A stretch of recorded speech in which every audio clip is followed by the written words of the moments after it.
The Broken Wheel podcast is intended for adult audiences. Listener discretion is advised. Ladies and gentlemen, welcome to another edition of Break the Wheel podcast. We have a very special podcast today, as we're going to talk about how social media manipulates the masses. Great topic. Just want to jam to this a little bit. Love this song. And now here we go. So, ladies and gentlemen, hope you all had a good weekend.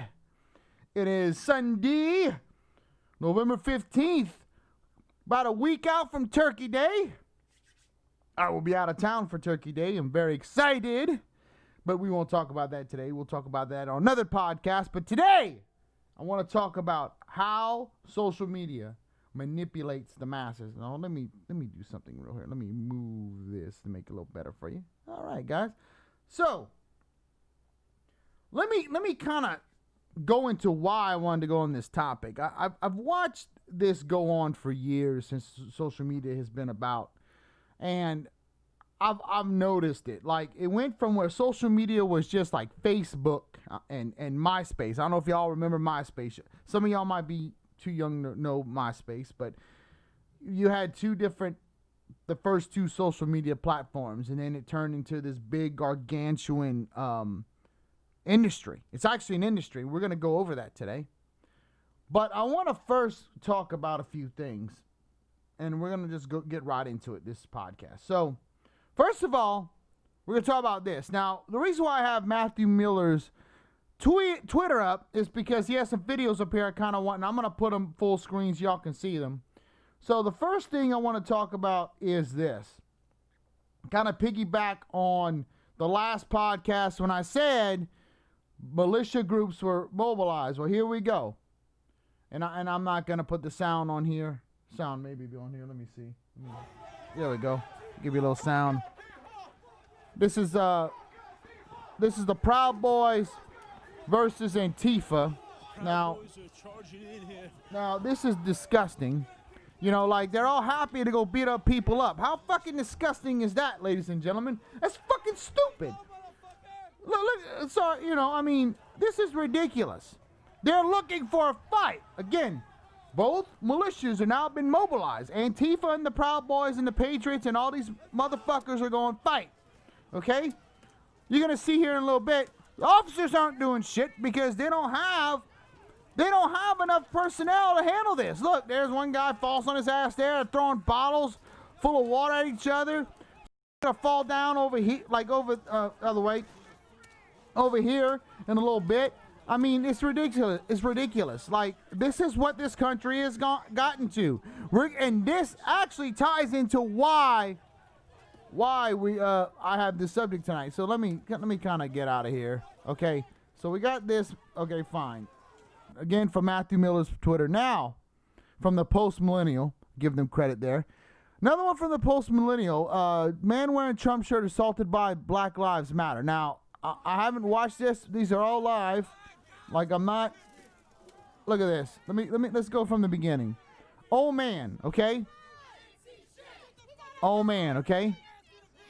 This is okay. Old man, of course he's old and he can't do shit, you know, talking shit, throwing shit at him, you know. He has pepper spray. He thinks a little bit of pepper spray is gonna save his butt, which, you know, look at that. I mean, come on. He's an old man.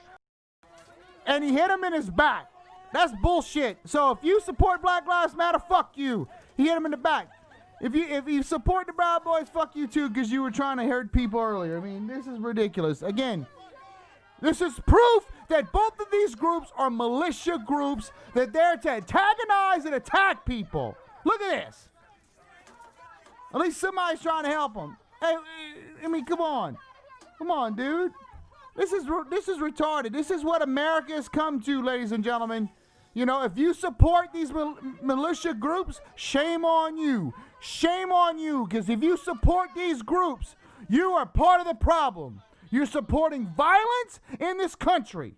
Okay? And look, that's for the Proud Boys as well. Look, this is ridiculous. This is ridiculous, ladies and gentlemen. We should not have this issue. We should not have these issues, okay? Why are we fighting like this in America? Well, again, what I'm going to talk about tonight is going to explain a lot.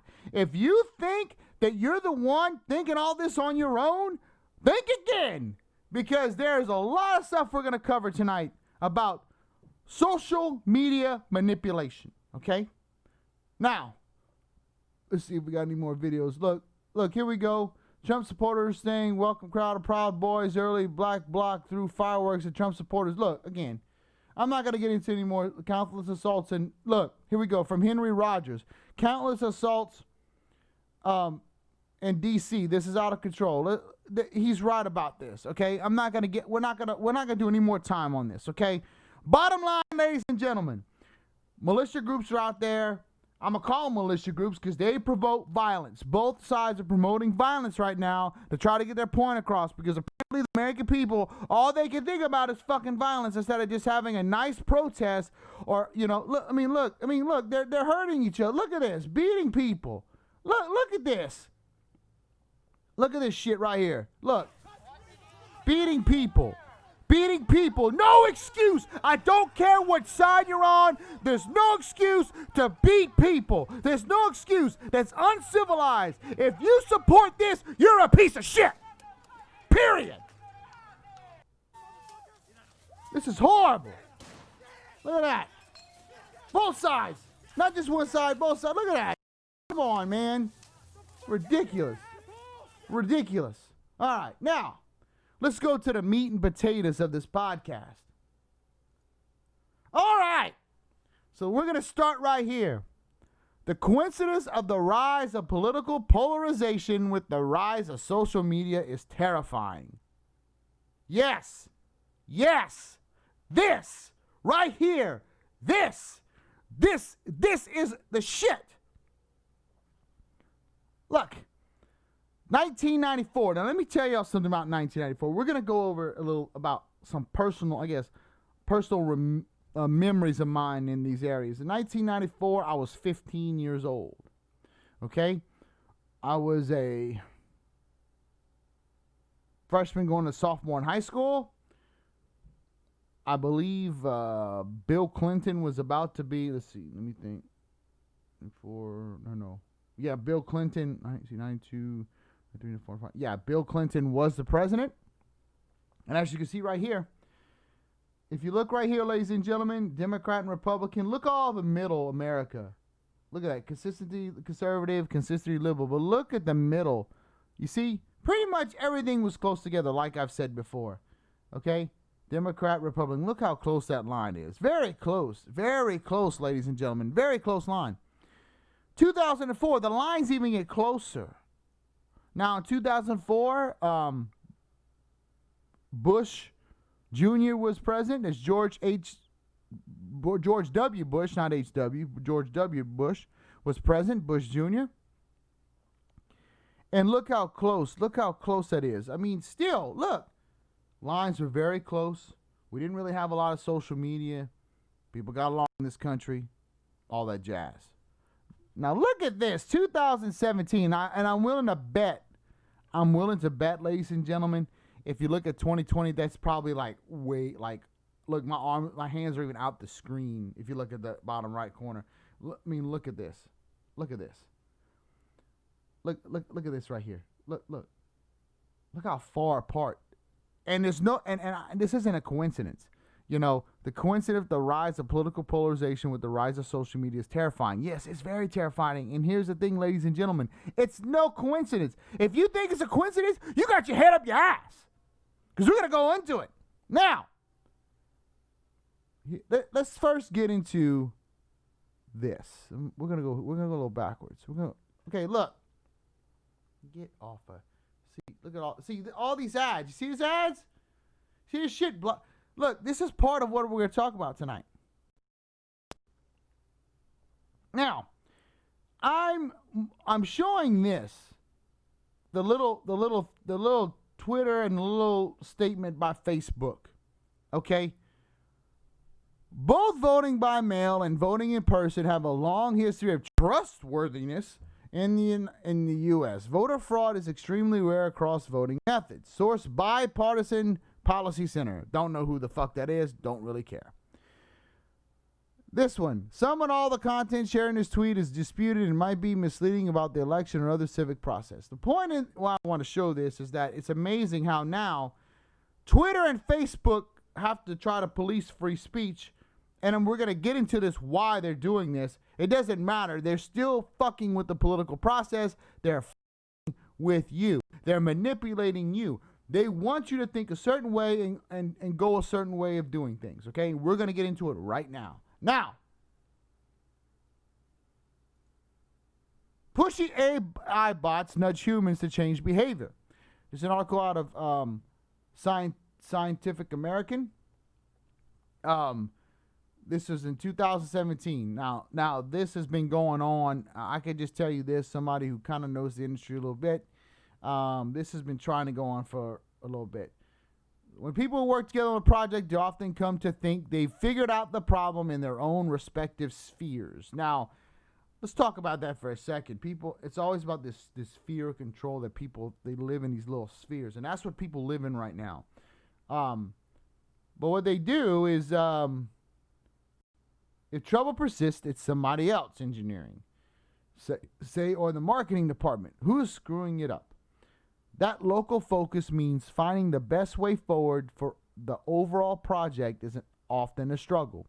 But what if adding artificial intelligence to the conversation in the form of a computer program called a bot could actually make people in groups more productive?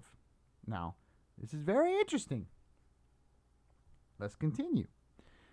This is the tantalizing implication of a study published Wednesday in Nature, well, years ago in Nature.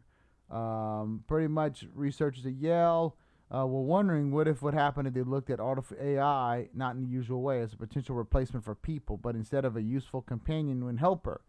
Okay, so what do I mean by that? Well, if you don't know the computer world, a bot is just a little program that does like a repetitive task or whatnot. Okay. So, why do I bring up bots? Okay? Because bots, some of these bots we're going to talk about use algorithms to give you stuff like an ad, a recommendation. What they do is they look at your information. Now, here's this is the part I wanted to talk about in the like at the end of the article. Real-world bot-assisted company meetings might not be too far behind. Business conferences already tout blended digital and in-person events featuring what one conference planner describes as an integrated online and offline catalyst that use virtual reality, augmented reality, and artificial intelligence. They suggest that slightly noisy bots are also likely to turn up in crowdsourcing applications. For instance, to speed up citizen science assessment of archaeological or astronomical images. They say such bots could also be useful in social media to discourage racist remarks, for example. But last year, when Microsoft introduced a Twitter bot with simple AI, other users quickly turned it into an epithet, spouting bigot. And the opposite concern is that mixing humans and machines to improve group decision making could enable businesses or bots to manipulate people. Listen to that statement. The opposite concern is that mixing humans and machines to improve group decision making could enable businesses or bots to manipulate people. Now, here's a news flash, ladies and gentlemen. That's already happened in 2016 by a group, Cambridge Analytical. And we're going to get into Cambridge Analytical. The point is that you have to be careful with what's going on. We're going to go over a few things of what really you should do. I'm going to have a couple things that you should do to prevent this when you go online or when you surf the net, or especially on Facebook, Twitter, Instagram, whatever. Okay, ladies and gentlemen. Okay, so let's go into it. Let's get into the meat and potatoes. Does Facebook drive political polarizations? Data science and research.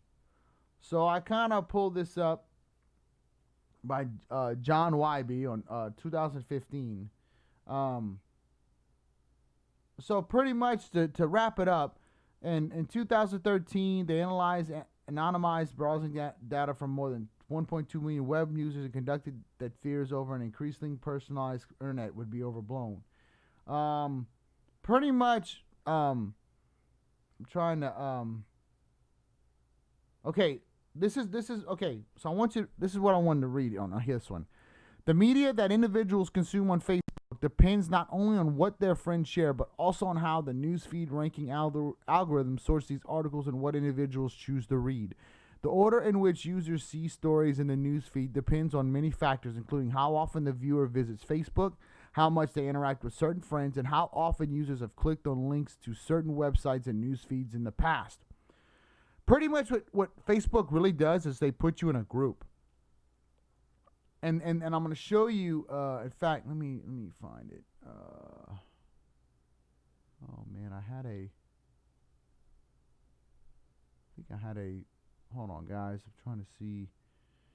I think I had a nice little, I don't know if it's on here anymore. I had a nice little, oh, there it is. Never mind. That's what I'm looking for. That's exactly, I'm sorry. That's what I'm looking for. Oh my God.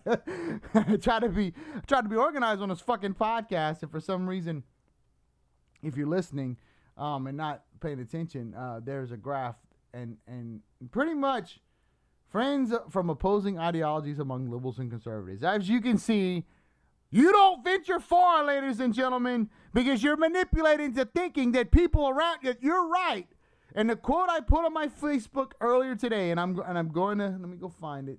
No, never mind, I'm going to leave it alone. But what I'm getting at here is pretty much, this is the studies found out, the algorithm findings, okay?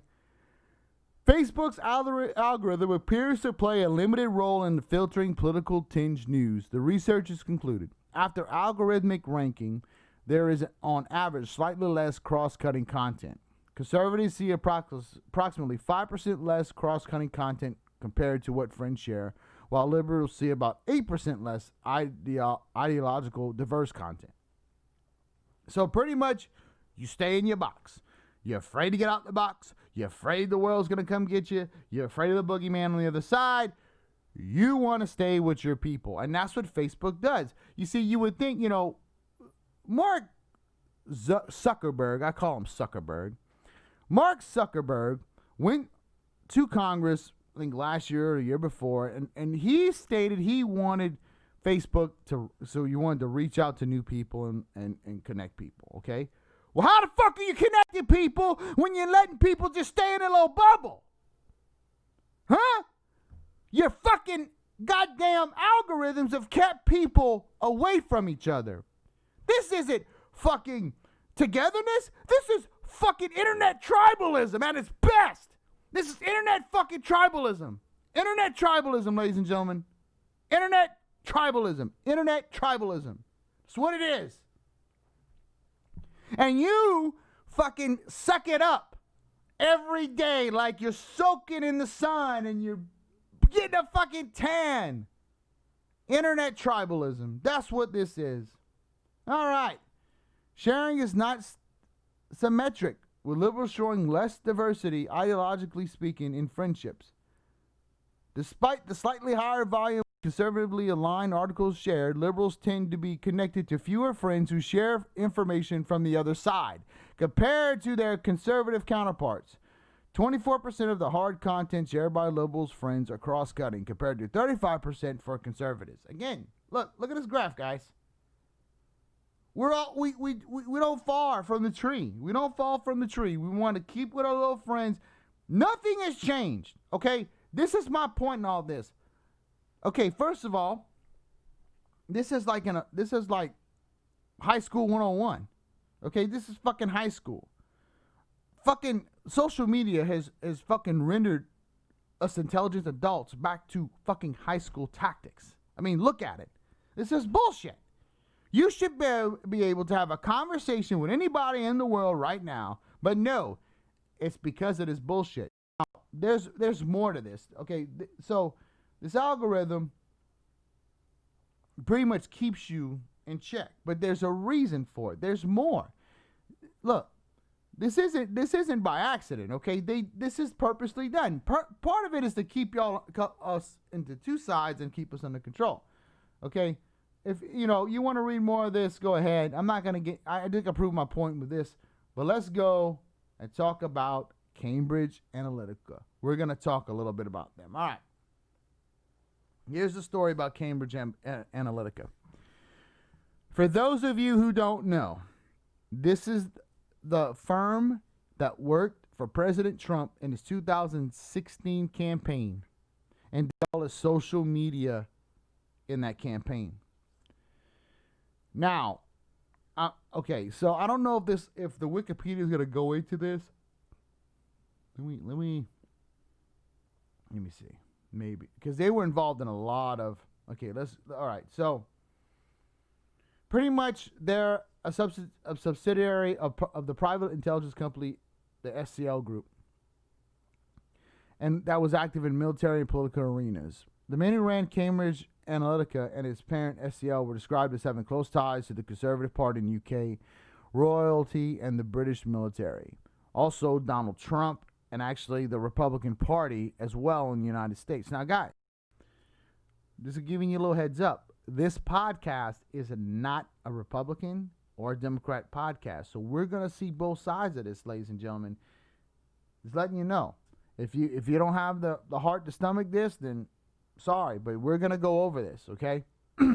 Now, pretty much, I'm going to give you kind of a synopsis of everything on the Trump deal.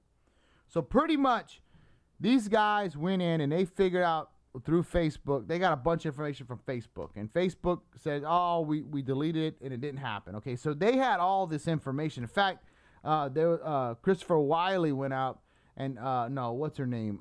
Emma, where is her name? Was it Emma Bryant? Was it? No. Rebecca Mercer. That's what it is. Okay.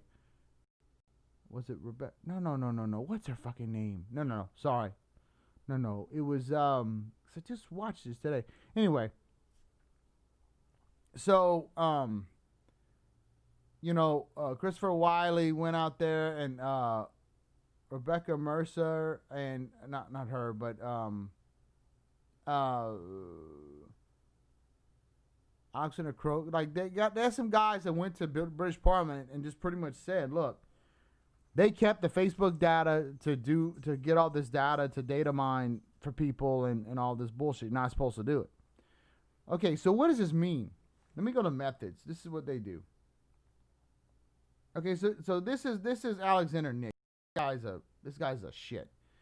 Okay, so they would collect data on voters using sources as demographics, consumer behavior, internet activity, and other public-private sources. Okay. They also use psychological data derived from millions of Facebook users, largely without the user's permission or knowledge. So it could have been your shit. You didn't know about it, okay? Another source of information was the Cruise Crew mobile app that tracked physical movements and contacts, and according to the AP, invaded personal data more than previous presidential campaign apps. So they were getting into your personal data. They wanted to know everything about you. Then what they did is they compiled. I watched the show. It's called The Social Dilemma. Y'all need to watch it. Okay, I spoke about it on the Facebook earlier. You need to watch this shit. So they compiled like thousands of data points, and they actually knew with these data points and these algorithms, like the probability of where would you vote. And then he used that data to target and to manipulate people to vote certain ways. Pretty much what happened. These guys, like, these guys are fucking sick. I'm going to tell you what they did in, let's see, where was it? In India. Okay, so this is what they did in, was it? No, it wasn't India. It was, where was it? It was in a country. They went to a country, And they found out it was Indians and it was, I forgot what it was. I'm not sure what country it was. They went to a country and they told one side they wanted the Indian candidate to win. So, and when I say India, I mean like India. I think it was Malaysia or something like that. It's a country that has like a African American population or a black population and an Indian population, like India population. And what happened was they found out that they wanted the India candidate to win. So they went to the youth and like the young, like the 18 or whatever that would start to vote, and they did this campaign of telling them not to vote. I forgot soul something, and they had their arms crossed like this. And because of that, people not voting, they got the Indian candidate in the power. I mean, like wow. I mean, that's the kind of shady shit this fucking company would do. Okay? These people, this is a bad juju, like just a bad group of people, guys. Look, these guys, watch The Social Dilemma. That's all I'm gonna tell you. Watch that show on Netflix. If you have Netflix, do yourself a favor and watch it, and actually watch it. Okay? All right. So why do I bring about Cambridge Analytica? Because this is the new profit, big business profit maker right here. Okay? Surveillance capitalism. Okay? You might want to know, well, what is surveillance capitalism? And let me tell you something. Both sides do this, ladies and gentlemen. The Democrat and the Republican Party both use this shit in their elections, down to local levels. Surveillance capitalism is an economic system centered around the commodification of personal data with the core purpose of profit making. Pretty much, they take your Facebook and you walk around and it geocode. And if you turn your phone off, it still collects data. Anything you do, anything you buy, anything you talk about, anything you click, anything, recommendation, pretty much they sell that data to big business. Okay? They sell your data. That's how Facebook makes money. That's how Twitter makes money. That's how Instagram makes money. If you think you're on a social platform and that motherfucker ain't making money, then you fucking a dumbass. Because they gotta pay fucking server. You understand, ladies and gentlemen, you just don't make a social app, a social media app, and that's it. You have to pay monthly fees for servers and people to keep it going. I mean, there's costs. It's a business. This is how they make their money to run the business, okay? Since personal data can be commodified, it has become one of the most valuable resources on Earth. In fact, it's the most valuable resource on Earth right now, period. Okay? The concept of surveillance capitalism, as described by Shoshone Zuboff, who's a bit this guy, okay, Zuboff is the pioneer of using this data. Like, he's the pioneer. Saw the possibilities of using personal data to target consumers more precisely. This is what these algorithms do. They target you like your microphones on your phones. You ever talk and you talk about something like, hey, I want to buy this, and all of a sudden you see the fucking ad on your face. Holy shit. That's what this is. These algorithm bots, that's what they do. Okay? And these companies, these advertisers pay big money to do that because they want you to buy their shit. Okay? Increased data collection may have various advantages for individuals and society, such as self-optimization, a quantified self-society. Societal optimizations such as smart cities and optimized services, including various web applications. However, collecting and processing data in the context of capitalism, core profit-making motive, might present a danger to human liberty, autonomy, and well-being. Capitalism has become focused in expanding the proportion of social life that is open to data collection and data processing. This may come with significant implications for vulnerability and control of society, as well as for privacy. You're seeing that right now. Okay? We will talk about some of the well-being aspects and stuff in a little bit. But let's just talk about these smart cities, IoT, Internet of Things. They're coming. You actually have cryptocurrency that have contracts with cities right now, like IOTA. They have a contract with one of the cities. I forget where it is. I think Taiwan, where it's going to be a whole smart city. That's coming. I don't know how far off that is, but that's coming. And the social media apps they're gonna be at the forefront. This is engineering to move into the next direction with getting all this data about you. It's not good.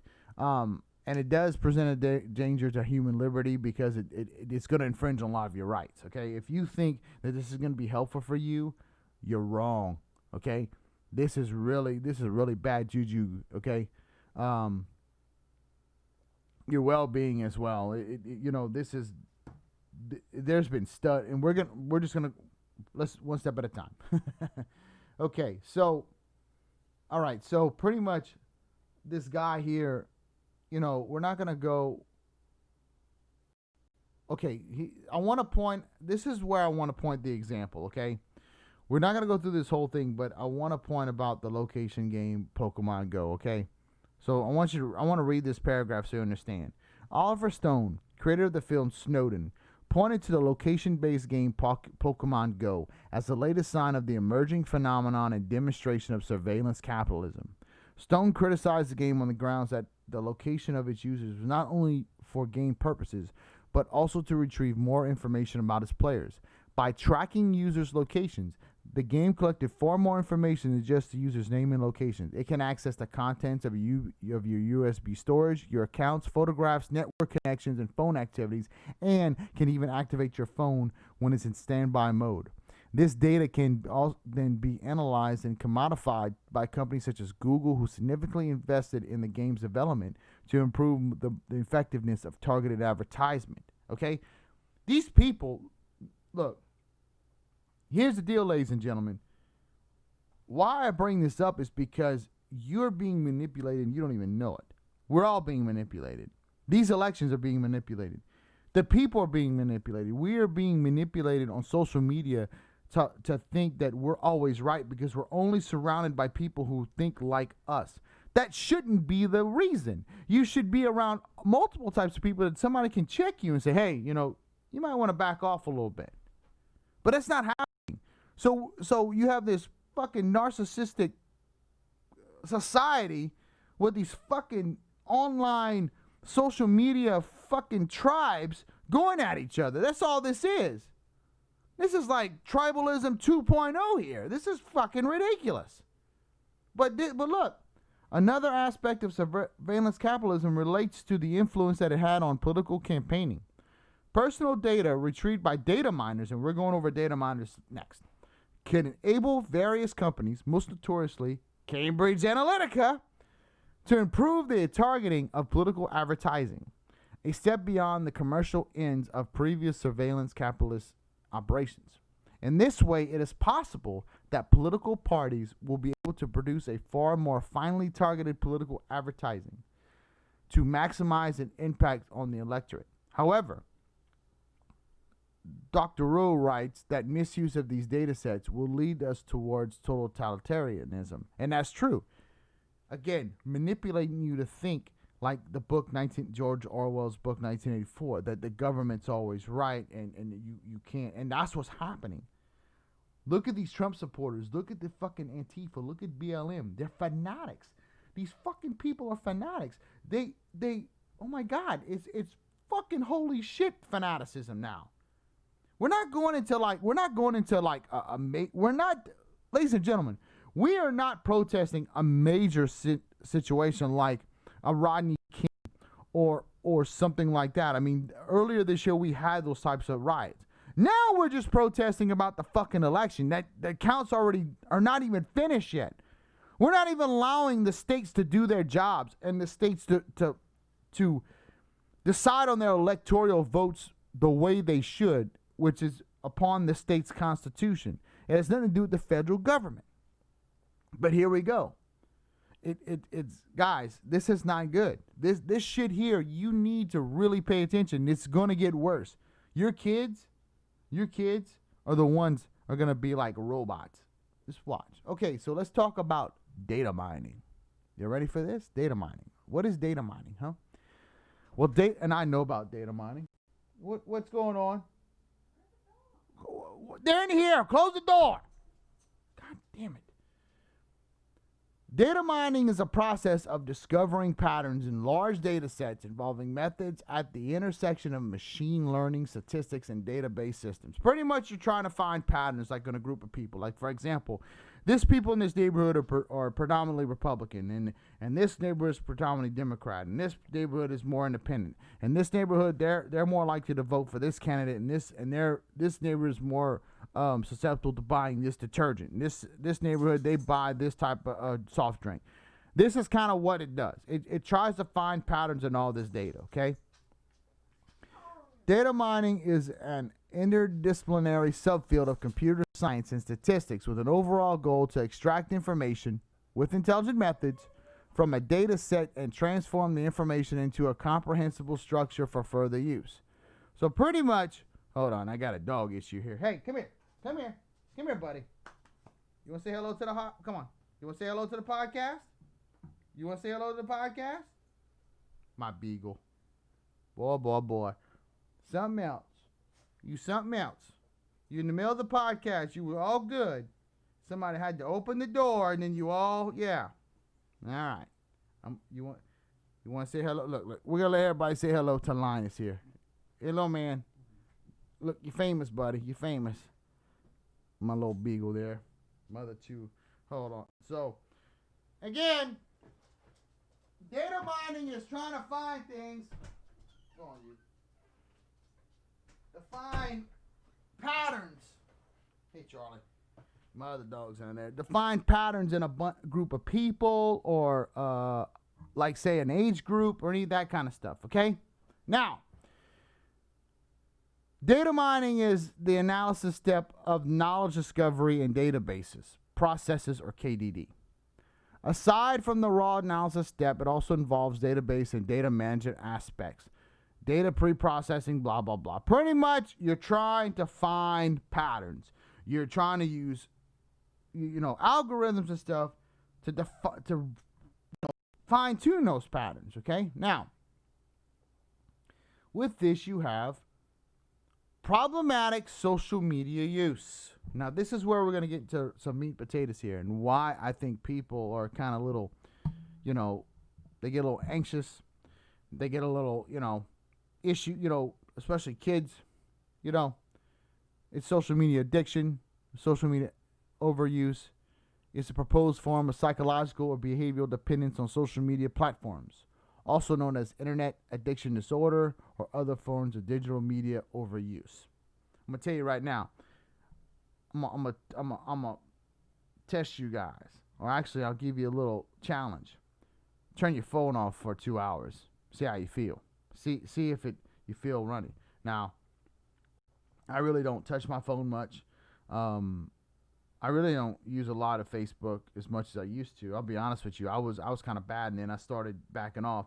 I only now come on to my podcast and whatnot and aggravate people on some of these feeds because people think that they can just talk shit and not getting shit back. Yeah. Hidden message there. Anyway, the bottom line is this like people now, when you grow up in the internet age and it's kind of like, let's say a child who likes a sport and you take that sport away from him, or a child who likes video games or something. It actually started in the video game age, if you think about it. It started when Ataris and stuff came out and people got addicted to that, and then it went to Nintendo and then Super Nintendo and all that good stuff. People in general, I think, have an addictive personality. Like, there's going to be something that they're addicted to. So they've kind of developed these. I mean, I'm going to use my phone, for example. They developed, I'm going to turn it on. These phones, they use kind of like shit in a slot machine, okay? Your endorphins and stuff. Like, it's made to kind of be like a reward type deal where, like, for example, kids about the likes and shit like that. So you swipe it, and I want you to think about it. Look at the, we have the icons on the top. Oh, I have something, um, you know, um, oh, false information in my group again. Wow. Oh well. I'm not even gonna, I don't even care. Whatever. Share whatever. I don't give a shit. Anyway, point is, like, they have different colors, like, for what you've seen and what you haven't. And then, like, they have these nice these nice little sounds and all this shit. Like when you get a, little pop up or whatever, you get like a little bell and whatever. So it's like an endorphin, it's kind of like a slot machine, like you win. Oh my God. It's one of those endorphins, so that's kind of what they've actually designed these phones to do, over the time. And even like your apps and everything like that. They socially engineer these apps to give you that kind of endorphin feel. So you feel good when you're on your phone or on the internet or whatever the case may be. In fact, years ago, I remember, okay, so a couple of years ago, maybe 4 or 5 years ago, the next Diablo game was going to be announced to be on the phone. And at first, people like pitched a fit. Well, that's the future of gaming. Like the future of these consoles. Like, I'm gonna tell you right now, I'm gonna make a bold prediction. The PS5 and the new Xbox, they're not gonna sell. Why? This is the new generation right here. People are going to play mobile games. They're not. I mean, PUBG and all these other games. If you're familiar with that type of franchise or whatever, gaming on the phone. Most people game on the phone now. They don't play games on the computer or whatever anymore. And that's the thing. Everything's going to be on the phone. It's quick. And then what do? Ads. And what else do? They can use, while you're playing that game, they're going to get your data. You see, it's all tied together, ladies and gentlemen. The phones, okay? I beat myself with the phone here, okay? The phones. The phones are the key. Look, here's the deal, okay? And let's be real. Let's be real for a second. It doesn't matter. Look, they're getting your information as it is. If you think you're going to protect yourself, think again. They already got all your information. They already going to know. They probably can even predict how long you might even live now. I mean, it's crazy. It's just the craziest thing they do, But here's the thing, this is going to become a very serious situation with these mental disorders. There's going to be some mental disorders that anxiety. I mean, look, mood, decrease in mood, excessive use, there is anxiety with it. People, I mean, I'm going to tell you right now, people, my mom called me today. Asking me, I'm watching all the shit about the election stuff. What if something really happens? They're talking about civil war. What am I going to do? I'm like, are you kidding me? You're really, like, again, you get sucked in. You live in a bubble. Everybody now lives in their own little bubble. It used to be communities. You don't live in a community anymore. You don't. You live in a bubble that you create with your social media. That's what you live in now. This is your God, okay? I don't care who you are. This controls your life. It controls all our lives, okay? You put your appointments on here, your contacts. Your life is your phone or whatever it is. This is your life now. Straight up. It's your life. It is what it is, right? What are you going to do? I mean, it is your life. This is your life right here. We might come to a crossroads where we might have to separate it from us. I don't know, but like I said, you have some mental health issues. Now, social media use in politics, okay?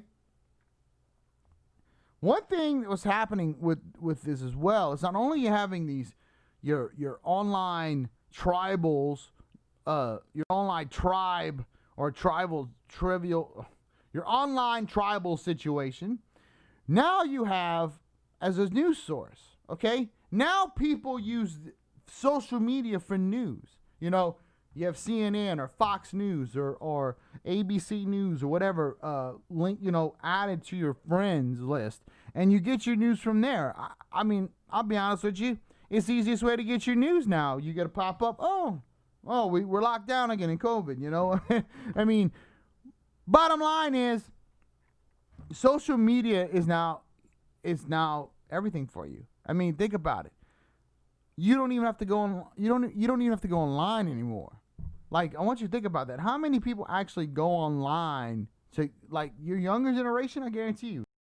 I remember when I was young, I wanted a computer. I wanted a computer so bad, you know. And then now this generation, they don't want a computer. They want a phone. That's all they need.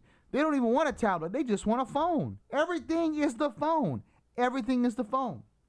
If you notice, like, the price of tablets are like 20, 30 bucks. You know, the tablet for 40 bucks. I remember 5-6 years ago, man, a tablet was like, holy shit, that shit was expensive.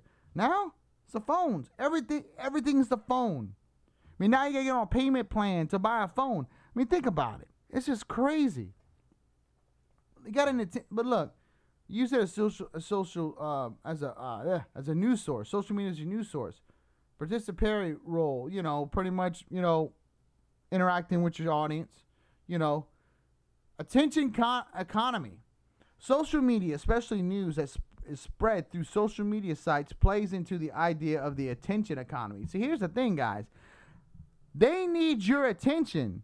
This is as well. The attention economy works like this, okay? Let me give you an example. So, it's all about getting your attention on the phone. How, you know, so let's just say this thing figures out, like some people, like with me, I think this phone is figured out. Look, I'm gonna look at you when I feel like it. Other than that, fuck yourself. Okay, I don't give a fuck. Okay, email, whatever, I don't care. The latest deal, I don't give a shit. Right? But these kids, they go on here and they try to find like all the ads or whatever on YouTube, and they get all these pop-ups and all these deals and all these little notifications. Right? Well, all that stuff is part of this little economy that they get, you know, you get paid a little, you know, the advertisers get paid and whatnot, you know, it's all about attention, you know, it's very interesting, you know, at this, you know, it's a very interesting model. Now, you know, I'm going to read. Younger generations are becoming more involved in politics due to the increase of political news posted on various types of social media. Due to the heavier use of social media among younger generations, they are exposed to politics more frequently and in a way that is integrated into their online social lives. While informing younger generations of political news is important, there are many biases within the realm of social media. And it contributes to the online tribes. Tribal nature 2.0. In May 2016, former Facebook trending news creator Benjamin Fearnow revealed his job was to massage the algorithm, but dismissed any intentional outright bias by either human or automated efforts within the company. Fearnow was fired by Facebook after being caught leaking several internal company debates about Black Lives Matter and presidential candidate Donald Trump. So, as you can see, there is proof right there, and I'm just going to say it. Facebook is very biased towards the Democratic Party. I'm going to say it. I'm going to say it right now. Okay? People want to bitch about Parlay. Facebook is the Democratic version of Parlay right now. Okay? I'm going to say it. Facebook is horrible when it comes to fucking fact checking and taking content off and fucking censorship, because I've had to deal with it. So fuck you, Facebook. The only reason why I use you is you can't really censor me while I'm doing this live. But when you figure that out, I'm off of here. Don't worry. So look at that. Several internal company debates about BLM and presidential candidate Donald Trump. Okay? Government regulations. Now, this is where it gets interesting. You see, Facebook, as of right now, will not decide whether they're a content provider or a publisher. That's truth. The problem is it's a monopoly. So you can't really, govern these motherfuckers. They're making all this money. Like, when there's clicks, all these advertisers, it's money. Advertisers pay Facebook. They pay and they make billions of dollars. Where's that money go? Here's the thing. They need to do something to regulate social media and do it like now, not wait. Okay.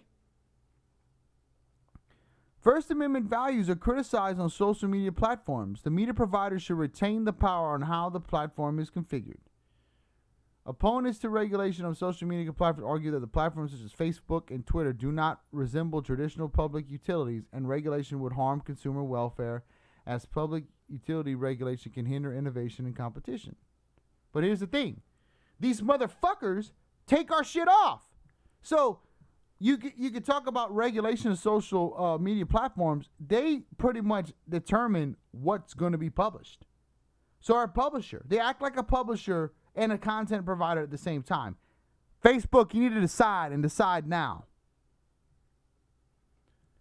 Social media has been criticized on being detrimental to democracy. According to Ronald Debart, the world of social media is more conducive to extreme, emotionally charged, and divisive types of content than it is to calm, principled considerations of competing or complex narratives. That is truth. That is truth.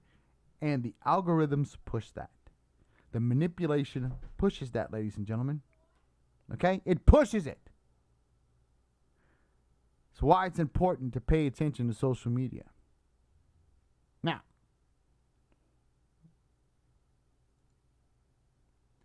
digital media use and mental health. This is important, okay? You need to just go over this, okay? Digital addiction, dependencies, psychiatric disorders. I mean, I'm telling you, it even messes with your sleeping patterns. I mean, I've had to like back off of the computer like an hour before I go to bed. I mean, it's crazy. Just take a look at this, you know. When you get a chance, just read this. I mean, this is just crazy. Kids, look, this is a good picture right here. Kid just, you can't see it, but these kids are just, look, right here, a young boy engaged with a smartphone. Why the fuck does a kid have a smartphone like at that age? I mean, god damn. These kids get to the point they're not going to leave their houses, ladies and gentlemen. Y'all need to do something about it. All right, now, same thing. Kids, American adolescents, these kids, their friends are online now. Fuck sleepovers. Fuck baseball games. Fuck going outside, playing baseball with the guys. This is what happens. These guys, social media. That's what they do. Straight up. All your friends are online now. Talk online, go in chat groups, whatever the hell they do now. I don't know if it's getting, could be positive, you could be included, all that good shit. You don't feel as isolated. But then here's the thing, here's something I want to really talk about. Social comparison theory, okay? Examines how people establish their personal value by comparing themselves to others. This is where it gets bad, okay? Especially things like TikTok and fucking Instagram, where people are like, they manipulate a picture and a young girl sees it and it looks like a model, and now they have these people now, they go to these to like the skin doctor and want their skin to be better, like some implants to make their skin color good enough to be on camera now. It's fucking crazy, some of the shit I read. Also, how kids interact, actually how people interact, like how to have actual conversation, like have eye contact, how to not talk down to people. I have that issue at the office, where I work. We have a young person, she good worker, but her social skills are shit. Talks down, don't know how to talk to people, and that's because that's what happens when you don't have an actual face-to-face conversation with people. When you start using this and you talk to people all about text messages and shit, you don't learn how to actually act in public, how you should act in public. Now, that's probably gonna be relative to these millennials and shit. Oh, well, it shouldn't matter. But I'm gonna tell you, I'm going to tell you right now, a lot of millennials and younger kids do not know how to interact with people because of this. You know, you have a reduction in sleep time. You know, you get depressed when you can't get Facebook, get punished. You can't see your people, but you don't know how to interact. You know, everything is text message. Like, you don't talk like you're on a text message. You know, your voice has inflection. It rises, it lowers. You need to learn how to interact with people. That's all I'm fucking saying. Okay? Look at the negative. Look, if you look at the paragraph, positive and negatives, like, big time. Okay? So, you know, do yourself a favor. You have kids. Take a look at it. All I'm going to say is that what I don't like about adolescents going on social media, right now, social media, even though you have some kind of safeguards, most parents don't parent their fucking kids. I have to say that my sister did a good job and did not let her kids go into social media until like their high school so they can understand it, you know, actually understand like people being idiots. But most people don't. They have like 5 or 8, 9-year-old, 10-year-olds fucking on there and they acting the ass, you know, trying to act like a grown up. So yeah, parents, you got fucking kids, you know, do something about that shit. All right, suicide rates. You got this too, you know, people cyberbullying and shit like that. You know, it's easy to talk shit behind a keyboard. I see it all the time on Facebook, like on my posts and shit. It's easy for you to talk shit, but come say it to my face, motherfucker. I guarantee it's a different story. And that's this is the problem. You see, kids have never learned the value of consequences because nobody's beat their ass over something they've said. You see, back in my day when I was growing up, if you talk shit and you couldn't back it up or you talk shit about someone, you got your ass beat. And you shut up after that. And then you learn a hard lesson. Maybe I shouldn't talk shit anymore or whatever. Okay? But guess what? Nowadays, these kids, because everybody thinks it's violence, you know, to me, you know, the problem, people don't know the fear of consequence. So they're fighting each other in the streets right now because, again, they didn't get their ass kicked as a kid to realize, hey, maybe I need to have respect for people. But this is what happens. You talk shit and people, they don't realize that, look, this is just somebody in cyberspace that probably, you know, has problems of their own, and they take this shit seriously and they kill themselves because parents aren't paying fucking attention, you know. If they think that the MTV generation was bad, this is even fucking worse than some of this shit, you know. Look, this girl, like, 18-year-old woman in Paris, she, like, live streamed her shit. She's been physically and sexually abused by her boyfriend and gave his name and a means to contact him. God damn. You know, this is just crazy shit, you know. Again, just people, like I said, social media, it's I don't think the human brain was not, look, it's bad enough we have these, but the human brain was meant to interact with the outside world. This shit here, our brains are not hardwired for this. Let's be honest. I mean, our brains are hardwired to think for ourselves and survive and be animals. This shit here is not something that we're hardwired to get. Even generations. I mean, look. I mean, I'm telling you, some of the shit I see, you know, I just kind of see like just posting and shit. It's just crazy, you know. And all these challenge, you know. So, where does this go? About the warnings and stuff, you know. Where do we go from here, huh? Well, this is what the deal is, ladies and gentlemen. If you think that these elections weren't meddled with, you're wrong. Okay? You're wrong. Whether it be a foreign entity, whether it be Cambridge Analytica, whoever it may be, or other some type of other organization, they were meddled with. You are purposely placed with like-minded people on Facebook to make you think you're always right.